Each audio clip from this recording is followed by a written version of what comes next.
Welcome to Karya Podcast. Pagi semangat berkarya. Hai sobat karya, kembali lagi bersama kita. Di sini ada kedatangan Ibu Wuri ya. Beliau adalah HRD, manajer HRD kita yang baru. Nah, nanti kita akan membahas tentang rahasia sukses di dunia kerja ada di tanganmu. Wow, ternyata sukses. Menarik sekali judulnya. Iya, sukses ada di tangan kita nih, Bu. Betul. Ibu bisa perkenalkan dulu untuk menyapa sobat karya, Bu. Halo sobat karya semuanya, apa kabar? Salam kenal ya, saya join di keluarga BKPJ ini sangat senang rasanya, terhitung mulai Agustus tahun ini. So, di sini saya akan membagikan nih Mas Budi tips-tips ya. Sebenarnya ternyata sukses itu ada di tangan kita sendiri loh, Mas Budi. Gitu. Nah, gimana caranya biar kita sukses ya? Ini terlepas ya teman-teman mau yang ada di BKP atau di luar BKP, mau industri apapun ini sama ternyata. Kunci rahasianya nih ada di sini gitu Mas Budi. Berarti di tangan kita sendiri ya, Bu. Betul. Nah, untuk langkah-langkah yang pertama nih, Bu. Ini kira-kira apa ya, Bu ya? Ya, kenapa saya bilang sukses ada di tangan kita sendiri ya, Mas Budi dan Sobat Karya. Jadi ternyata nggak usah jauh-jauh, nggak usah terlalu banyak minta ini dan itu. Ternyata kita sendiri tuh bisa gitu membuat bagaimana caranya untuk bisa sukses. Jadi kadang orang itu terlalu fokus di luar kendali kita. Nah, itu. Misalkan minta A, B, C, D, saya harus masuk perusahaan ini gaji langsung gede apa segala macam fasilitas gitu. Ternyata ada hal-hal yang di kendali kita yang ada di tangan kita itu bisa kita maksimalkan terlebih dahulu. Itu dulu yang kita maksimalkan, baru kemudian kita pasti nanti bisa meraih kesuksesan. Nah, gitu Mas Budi. jadi berupa kayak skill, terus memang pengetahuan. Nah, itu memang ada di tangan kita. Kita mau bangkit atau kita mau belajar dari awal atau kita mau meningkatkan skill kita. Nah, itu memang dari kemauan kuncinya ada di kita sendiri. Nah, ini saya kasih bocoran nih ya. Nah, boleh, Bu. Ya, Sobat Karya siap-siap mencatat ya. Siapkan nggak usah pulpen ya. mencatat kali ya, diputar ulang lagi. Iya, diputar ulang tapi ya dicatat nanti ya, ditempel poin-poin di pentingnya. kamar biasanya itu, betul. Sama meja kantor. Nah. Oke ya, yang pertama ini Mas Budi dan Sobat Karya ya, anggap tempat kerja teman-teman ini as a family atau rumah kedua. Gitu ya. Kita kalau punya rumah itu rasanya gimana coba? Kalau Mas Budi punya rumah rasanya gimana? Punya rumah sih nyaman, terus ya kita pun tenang di situ menjalani segala aktivitas apapun. Nyaman kan? Nah, karena ini bekerja terus dianggap rumah kita sendiri ya, justru harus lebih nyaman sih, harus lebih nyaman. Terus ya itu. Kita apalagi kita kayak apa yang kurang di rumah kita perbaiki. Nah, kita jaga. Itu kuncinya. Jadi Mas Budi sama Sobat Karya, kita harus merubah mindset dulu nih ya. Di mindset kita kebanyakan mungkin orang ya, yang penting aku masuk kerja, ceklok kerja, udah pulang, itu selesai. Asma itu, Bu. Apa itu asma? Asal masuk kerja. Asal masuk kerja. Iya, kan ada asbun asal bunyi, asnul gitu ya? asal nulis. Ini asma. Nah, hati-hati, asma ini bisa kronis. Betul, kalau diteruskan ya. Nah, betul. Nah gitu, jadi kalau mindset kita ini udah dirubah dulu nih Mas Budi ya. Kita rubah bahwa kantor ini harus memang menjadi rumah kedua kan. Kita sekarang waktunya berapa jam sih kalau di kantor itu? Ya, kurang lebih rata-rata 8 jam. 8 jam kan. Bahkan itu di waktu-waktu yang produktivitasnya kita sedang tinggi kan. Jadi di waktu-waktu aktifnya kita lah gitu kan. Justru di situ sangat tersiksa kalau kita semua tuh nggak nyaman. Nah, betul. Ya nggak. Jadi kayak mau kerja tuh kalau nggak nyaman nih ya, kalau mau bangun pagi tuh berasa males gitu, berasa udah stres dulu masuk kerja gitu kan. Nah itu yang harus dirubah, yang harus disingkirkan. Jadi kita rubah dulu mindsetnya kita nih, anggap ini kita punya rumah nih, rumah ke satu kan, di rumah masing-masing. Kita mau pulang ke rumah yang kedua. Kalau misalkan kita kerja nih, kita mau pulang, rasanya kan nyaman ya, seneng ya mau pulang ya. Oh dia mau di rumah, ada keluarga gitu, semuanya sudah enak, ada tempat tidur, ada segala macam gitu. Nah ini jadikan kantor kita rumah kedua. Seperti tadi Mas Budi bilang, kalau misalkan ada yang kurang-kurang, itu tugasnya siapa? tugasnya kita. Tugasnya kita. Iya. Selama ada di kendali kita Nah, kan, betul. gitu. Ya, jadi itu mindsetnya kita rubah dulu. Jadikan kantor menjadi rumah kedua kita. Kalau sudah rumah kedua, anggap rekan kerja semuanya ini sebagai saudara, keluarga.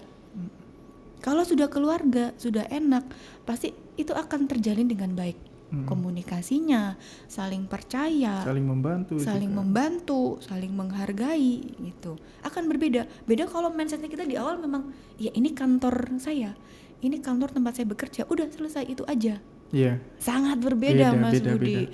Kalau mindsetnya kita rubah, oh iya ini kan rumah saya kedua, ini keluarga saya semua ada di sini. Iya. Maka semua akan membaik, gitu.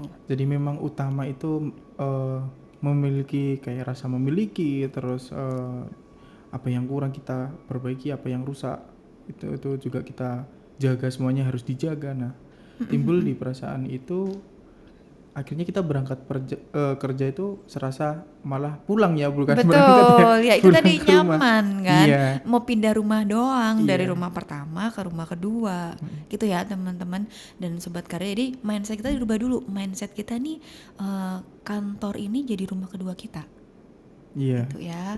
Nah, di dalamnya ada beberapa poin nih Mas Budi yang harus gimana caranya menjadikan rumah ini kan kantor gitu kan. Ini kan kantor, dan kantor ini milik orang atau milik perusahaan. Nah, itu gimana Bu tipsnya itu, Bu? Yang pertama, jangan pernah deh kita itu berpikir terkotak-kotak. Nah, terkotak-kotak itu seperti apa Bu gambarannya, Ya, Bu? contohnya gini. Misalkan nih, saya disebutkan kali bagiannya. Gak apa-apa. Karena ini juga masih tahap perkenalan juga. Iya. Misalkan lah contohnya saya bagian gudang gitu ya, atau bagian fabrikasi gitu ya. Ya yang saya pikirkan hanya departemen saya aja, satu kotak itu aja gitu.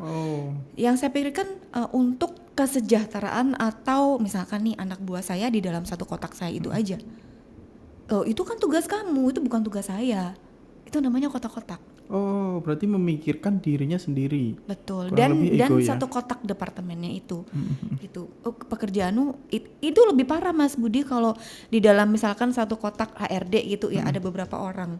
Itu lebih parah. Itu sesama HRD aja, kamu kan tugasnya begini, itu bukan tugasku, itu lebih parah lagi. Iya, betul. Jadi tadi masih mending kalau dia berpikir satu kotak, itu bukan pekerjaannya HRD gitu, itu bukan pekerjaannya fabrikasi, itu bukan pekerjaannya gudang, ya itu urusan kamu. Nah, gitu loh. Nah, akhirnya tidak terjalin satu sama lain. Betul, tidak saling mengerti. Personilnya. Bukan maksud saya bahwa mereka harus mengerjakan pekerjaan departemen lain, enggak. Tapi at least karena tadi kita sudah berpikir keluarga, saling membantu. Apa saya bantu untuk departemen lainnya gitu loh Mas Budi. Jadi terkadang tidak hanya mungkin terjadi di banyak perusahaan ya, sobat karya dan Mas Budi ya. Jadi kebanyakan orang berpikir selama tidak berhubungan dengan departemen saya, ya itu urusan kalian gitu. Nah itu yang harus dihindari ya, dan harus dibangun ya itu. Betul. Itulah pokoknya jangan terkotak-kotak. Kunci yang kedua adalah melihatnya dari helikopter view. Nah, itu apa Bu? Untuk baru denger ini saya. Helikopter kalau view. Kalau helikopter view itu teman-teman tadi nyambung dari yang jangan kotak-kotak, maka melihatnya coba kalau teman-teman ini naik helikopter ya dari atas. Gitu. Misalkan gini, di ruangan ini sekarang kita duduk, yang kita lihat ini apa? Satu ruangan ini doang kan? Iya, betul. Satu kotak ini doang kan? Tapi kalau Mas Budi keluar naik helikopter, coba lihat dari atas, yang Mas Budi lihat apa? Dari atas. Ya ada pohon, terus ada mungkin ada rumah, ada orang jalan, terus bangunannya ada. Misalkan dari tempat ini aja, berarti ada kantor, ada gudangnya, ada lapangannya, ada tempat parkir, semua kelihatan nggak dari atas? Kelihatan. Itulah helikopter view itu kita lihat dari atas. Jadi kita lihat dari sisi general perusahaannya. Misalkan contohnya tadi balik lagi ya, kalau saya ini tim HRD, kemudian ada datang nih tim yang lain atau antar tim gudang sama fabrikasi gitu ya, misalkan. Accounting. Iya, contohnya gini deh, finance gitu ya, atau purchasing gitu ya, kemudian sama bagian engineering gitu ya. Nah itu tuh semuanya ini kita berkaitan. bukan terkotak-kotak gitu. Iya. Jadi misalkan aku minta tolong dong, ini kok tagihan gak keluar-keluar gitu. Saya minta tolong dong, ada yang teman gak masuk, bisa gak tolong bantu dan sebagainya gitu. Nah itu selama kita masih berpikir kotak-kotak, loh itu kan pekerjaan kamu dong, ini gak berhubungan sama departemen saya.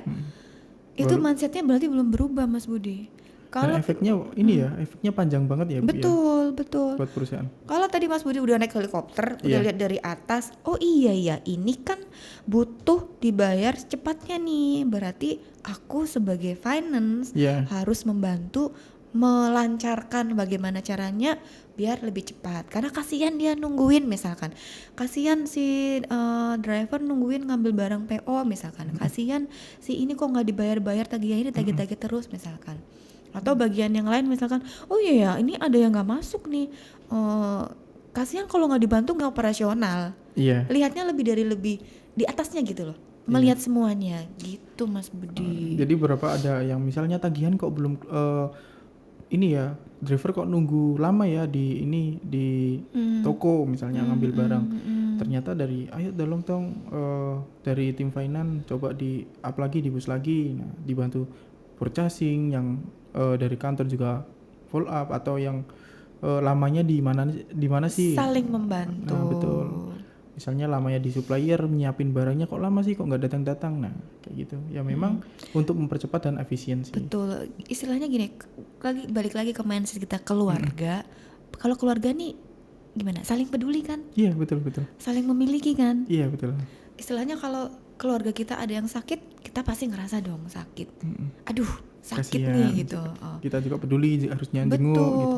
Care kan, gitu loh. Kalau mindsetnya sudah kita saling keluarga, jangan sampai membuat yang lain tuh sakit gitu. Sakit ini dalam hal misalkan tadi menunggu atau ditagih, atau contoh yang lain nggak berjalan malah operasionalnya karena nggak ada yang bantu gitu. Nggak mau melepas anggotanya membantu yang lain misalkan gitu. Padahal setiap kayak keteteran kayak gitu itu kan nggak setiap hari ya Bu ya. Betul, ya iya dong, masa tiap hari, tiap hari berarti kacau manajemennya. Nggak setiap hari, jadi kita lebih tanggap, lebih respon, terus untuk saling memiliki itu tadi ya.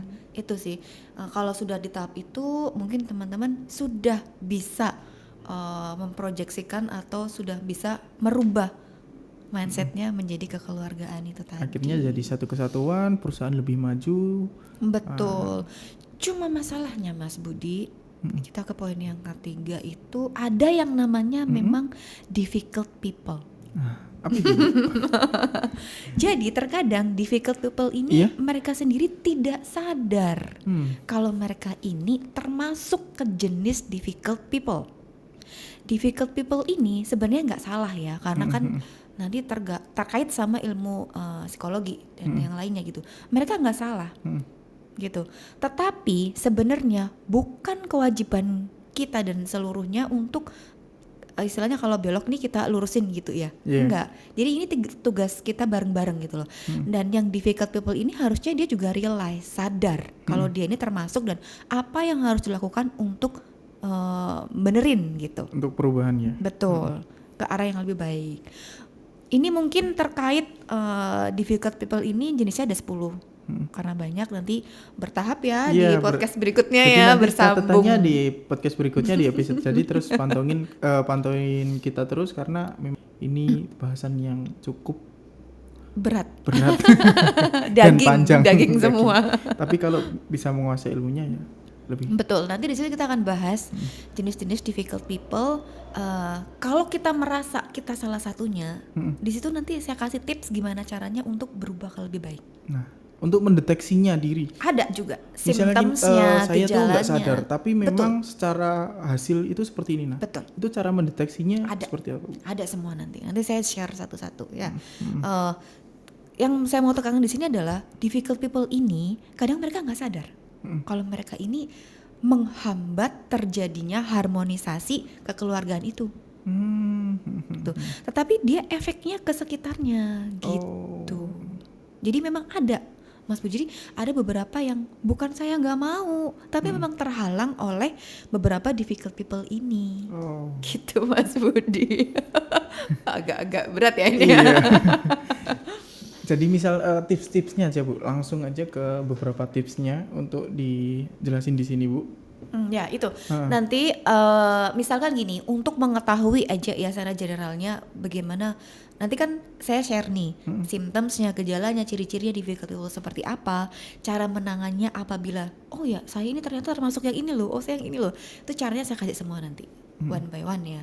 Nah, kalau misalkan dia tidak sadar untuk kan pasti sekelilingnya sudah berefek dong. Iya Sekelilingnya betul sudah betul. tahu Heeh, kan, sudah. nggak mungkin nggak. Wah gitu jadi bahan perbincangan, bahan Betul, bergunjingan. Heeh. betul. Nah, kalau sudah seperti itu harusnya nih si personnya ini harusnya dia sadar, nggak tahu. Tapi kalaupun enggak, kita tetap punya trik, punya cara apabila dia ini termasuk yang harus berubah loh, gitu.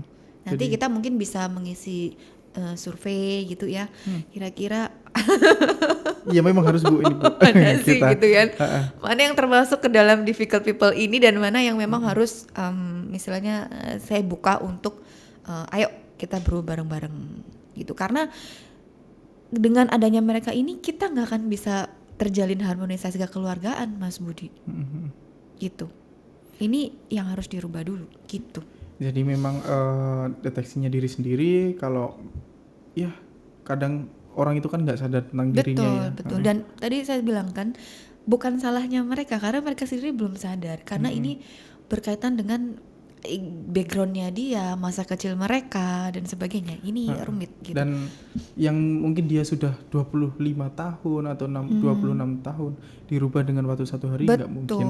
Betul. Karena sudah Tetapi sekali kebiasaannya. lagi untuk menjadikan kita seperti kekeluargaan, menumbuhkan rasa dan sebagainya itu tadi, ya yang difficult people ini harus dihandle terlebih dahulu. Kita nggak akan bisa berjalan, gitu Mas Budi. Iya, berarti harus dibentuk dulu ya, Bu.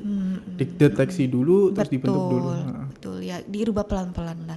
Dan memang bukan kewajiban kita untuk merubah 100% ya. Nah, betul. Harus dirinya dari sendiri. betul dari dalam dirinya sendiri, dari si personnya itu harus sadar dulu, gitu ya.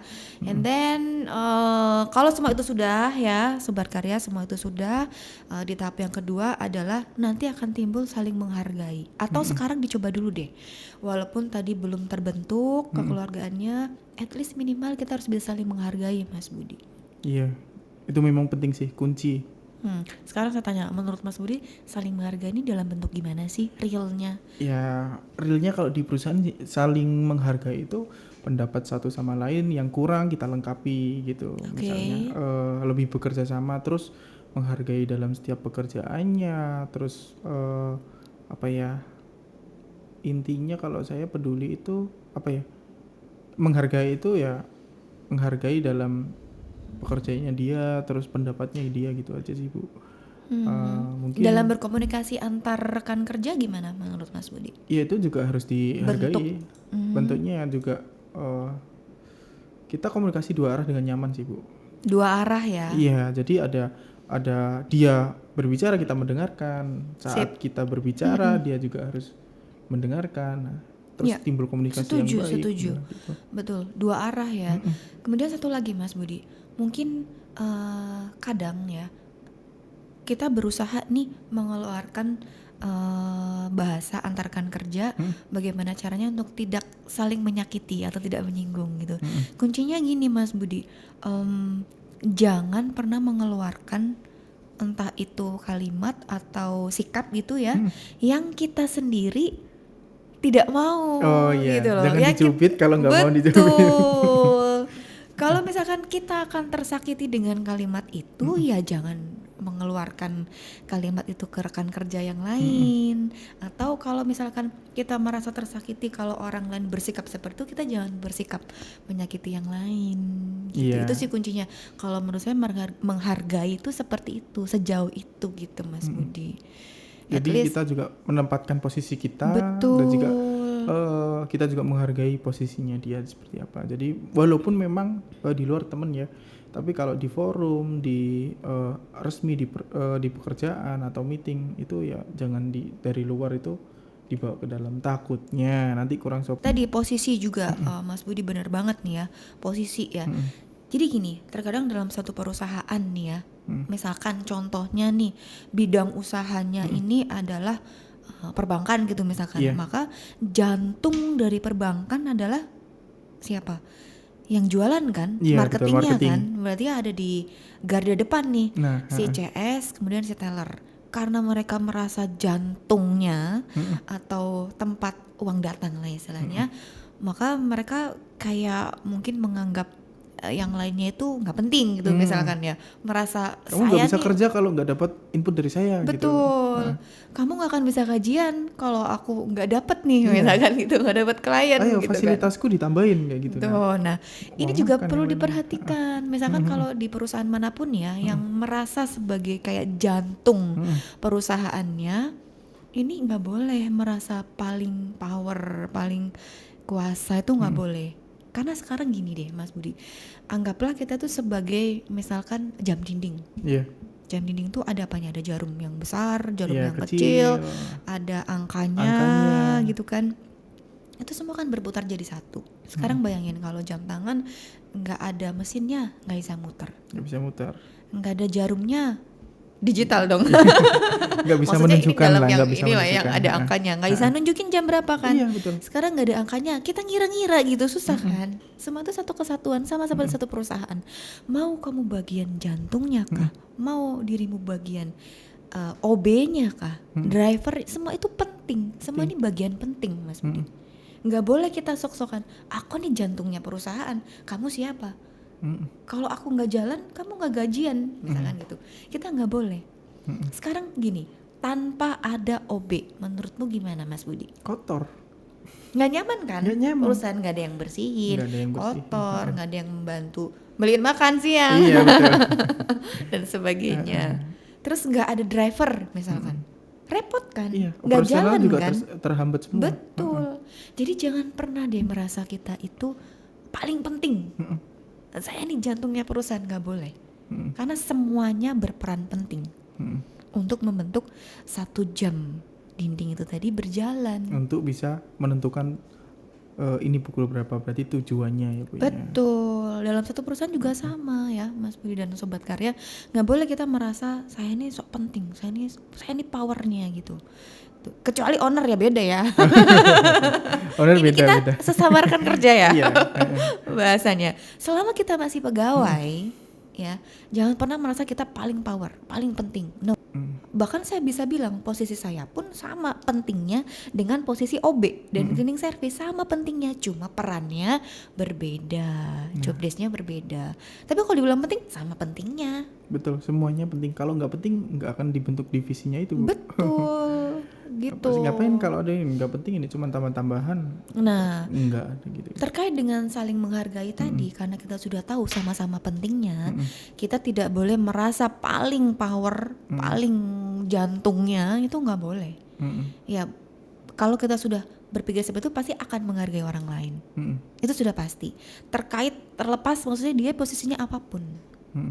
Gitu. Kalau dibuktikan dengan pada saat berkomunikasi, pada saat berbicara, gitu, pada saat menyampaikan berkomunikasi lah, misalkan minta tolong ya begini, pasti jawabannya akan lebih baik gitu, sama-sama baik.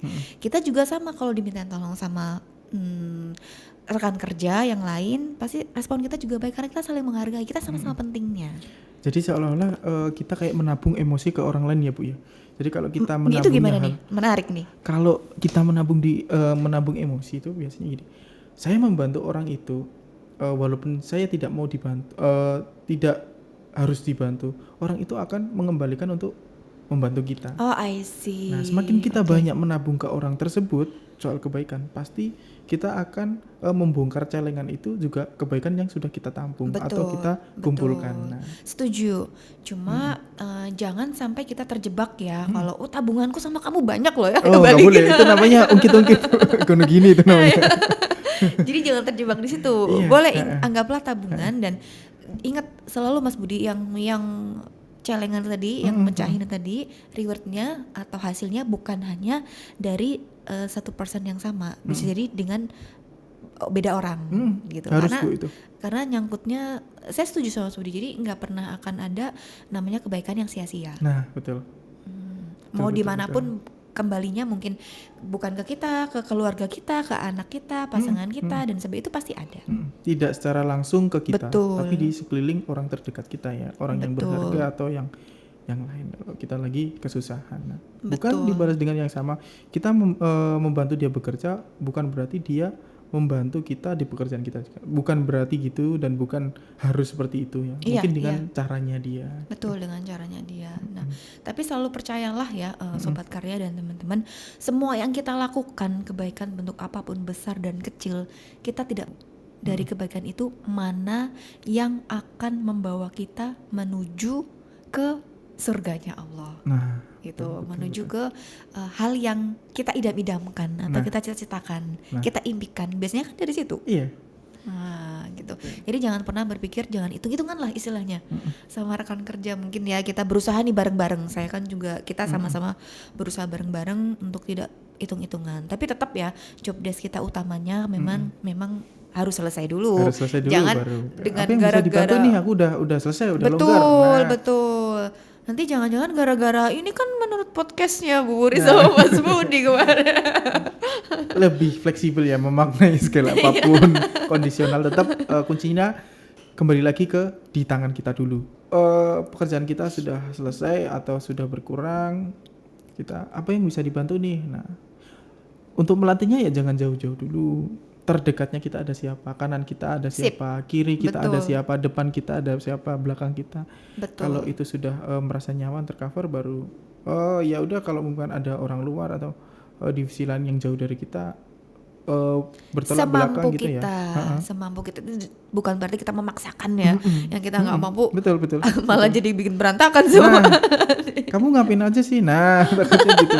Walaupun kita udah kerja, tapi kan tetap yang diutamakan kan pekerjaan kita dulu, baru sekeliling kita. Betul. Dan kalaupun misalkan kita tidak bisa membantu ya, karena kita sudah bermindset kekeluargaan dan saling menghargai, harus disampaikan dengan bahasa yang sopan dan menghargai. Itu ya Sobat Karya ya, selalu ingat sebelum kita melakukan atau mengeluarkan bahasa, kita pikirkan, kalau saya digituin kira-kira gimana ya gitu.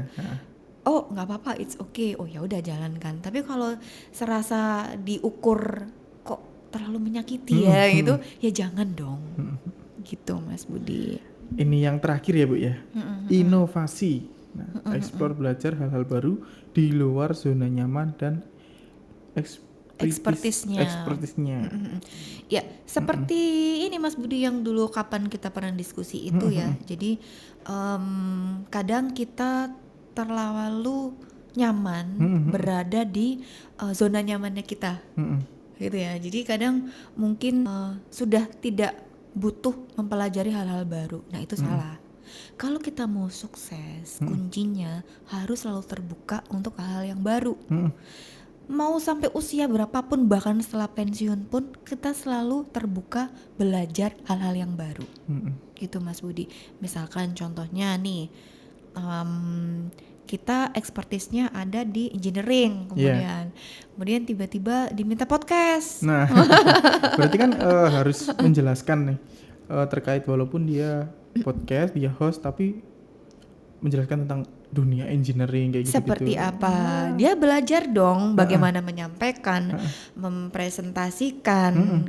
Asal mau belajar nggak apa-apa. Tapi bukan berarti nanti misalkan selain engineering atau yang bagian yang lain ya, aduh aku nggak bisa, aku nggak pernah, misalkan gitu.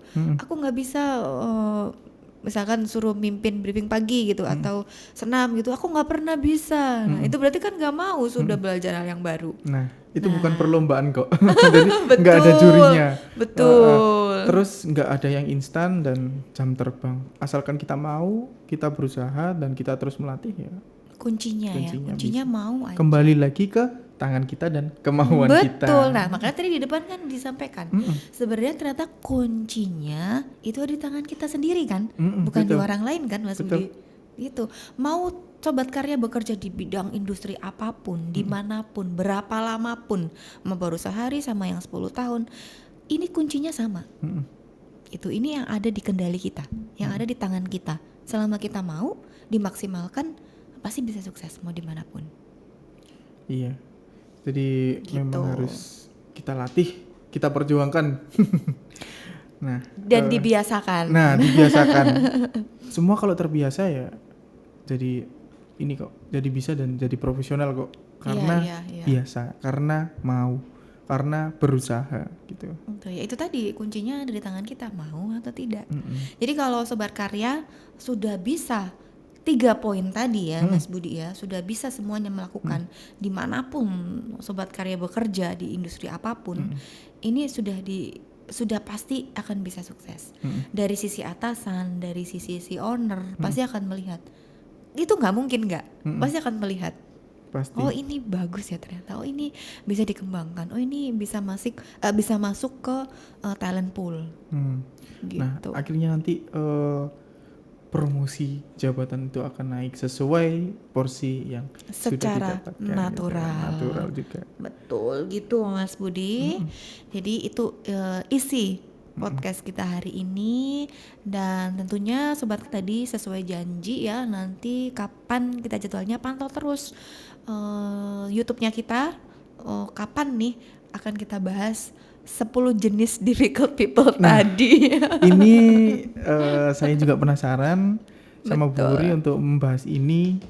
Nah, nanti kita pantengin ya. Jangan ketinggalan. Jangan ketinggalan karena ini Sayang penting. banget. Iya. Ini ilmu gratis. Iya. Kita nanti ketemu di episode berikutnya. Sobat Terima kasih Sobat Karya. Thank you so much. Sudah beberapa menit kita menemani untuk perbincangan ini ya, terkait rahasia sukses di dunia kerja ada di tanganmu. kita. Terima kasih, saya Budi. Saya Wuri. Izin pamit mengundurkan diri. Dadah. Bye.